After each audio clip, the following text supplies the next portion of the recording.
बिस्मिल्लाहिर्रहमानिर्रहीम। रमज़ान शुरू होने में कुछ ही दिन बाकी हैं और इस मुबारक महीने में हम औरतें चाहती हैं कि रोज़े भी रख लें और इबादत भी कर लें और साथ ही साथ हमें टेंशन ना हो कि ईद आने वाली है और हमें डीप क्लीनिंग करनी है। तो बस मैं आज आपको कुछ टिप्स और हैक्स बताऊंगी जिसकी वजह से आपका कोना कोना चमकने लग जाएगा।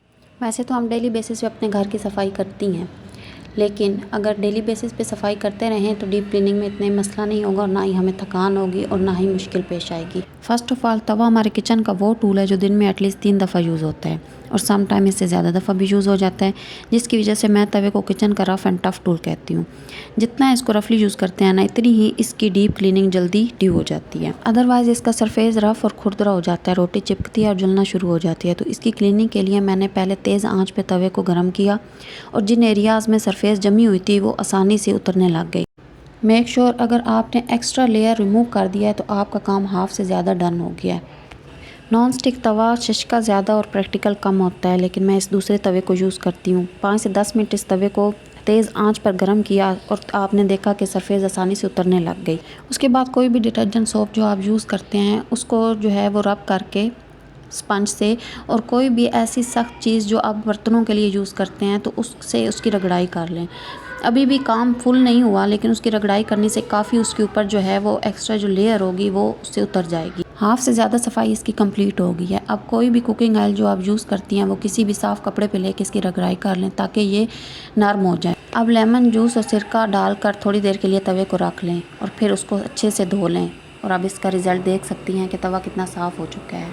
किसी भी कॉटन के कपड़े से इस पर एक बार फिर ऑयल लगा लें और फिर उस पर रोटी ऐसे फिसलेगी जैसे कैरम पे गोटी फिसलती है। हर काम को स्टेप बाय स्टेप और प्लानिंग के तहत करें तो एक पहाड़ जैसे लगने वाला काम बिल्कुल ईजी, स्मूथ और इंटरेस्टिंग लगने लग जाएगा। हम थकेंगे भी नहीं और प्लान करके चलेंगे कि आज हमने इस हिस्से की सफाई करनी है, क्योंकि एक दिन में आप सारा काम नहीं कर सकती, बाकी घर को भी मैनेज करना होता है। बर्तन किचन का वो टूल है जो हर वक्त खुद को धुलवाने के लिए तैयार रहते हैं। डेली बेसिस पे हम बर्तन धोते हैं, लेकिन कुछ बर्तन ऐसे होते हैं जो हम कैबिन्स में सेफ़ रखते हैं, जिनको कभी कभार यूज़ किया जाता है, तो उनको धोना भी ज़रूरी होता है। एक बाल्टी मैं यूज़ करती हूँ किचन के लिए, किचन में पानी सेव करने में, क्योंकि कराची में पानी का बहुत इशू है तो पानी सेव करके रखना पड़ता है। तो उस बाल्टी को मैं यूज़ करती हूँ। आज उसकी भी मैं पहले वीकली बेसिस पे उसको धोती हूँ, लेकिन आज फिर मैंने उसकी सफाई की है, मग को धोया है, उसके ढक्कन को धोया है, किचन की टाइल्स की सफाई की है। पानी में 2 ड्रॉप सिरका डाल के एक कॉटन का साफ़ कपड़ा लेके उसमें डिप करें और सारी टाइल्स पर उसको लगाएं और शेल्फ़ पर भी लगा सकते हैं। शेल्फ़ में जो एरियाज़ जिन पे चीज़ें पड़ी होती हैं, जो कुछ सामान पड़ा होता है, उनके नीचे शेल्फ़ के नीचे से सफाई नहीं होती, तो उसके नीचे से भी आज मैंने सारी चीज़ें हटा के सफाई की हैं। घर का सबसे ज़्यादा यूज़ होने वाला एरिया किचन होता है। किचन ऐसी जगह होती है जो साफ़ ना हो तो साफ़ सुथरा खाएंगे नहीं तो आपकी हेल्थ ख़राब होगी, इसलिए किचन के हर कोने को साफ़ रखना बहुत ज़रूरी है।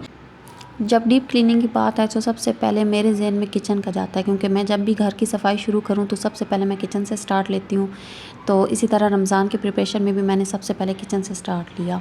हमारे जो किचन के नैपकिन्स होते हैं या कोई भी कपड़े होते हैं जो हम रफ़ यूज़ करते हैं, उस पर सालन के दाग या किसी भी खाने के दाग लग जाते हैं, तो उस नीम गर्म पानी में कोई भी डिटर्जेंट डालकर और बीच में सिरका डालकर आधे घंटे के लिए भिगो के रखते हैं और फिर देखिएगा उन पे सारे दाग ख़त्म हो जाएंगे। इस ऑर्गेनाइज़र में सारी चीज़ें, मैं वो सारे मसाले वाले वो डब्बे रखती हूँ जो मैं डेली बेसिस पे यूज़ करती हूँ। यहाँ से मुझे उठाना और रखना आसान हो जाता है। तो ये ऑर्गेनाइज़र स्पेस सेविंग भी है, टाइम सेविंग भी है और इससे मेरी जो किचन की चीज़ें हैं वो ऑर्गेनाइज़ भी रहती हैं। बाकी अगर आपको मेरी टिप्स और हैक्स अच्छे लगे हैं तो कमेंट करके मुझे ज़रूर बताइएगा।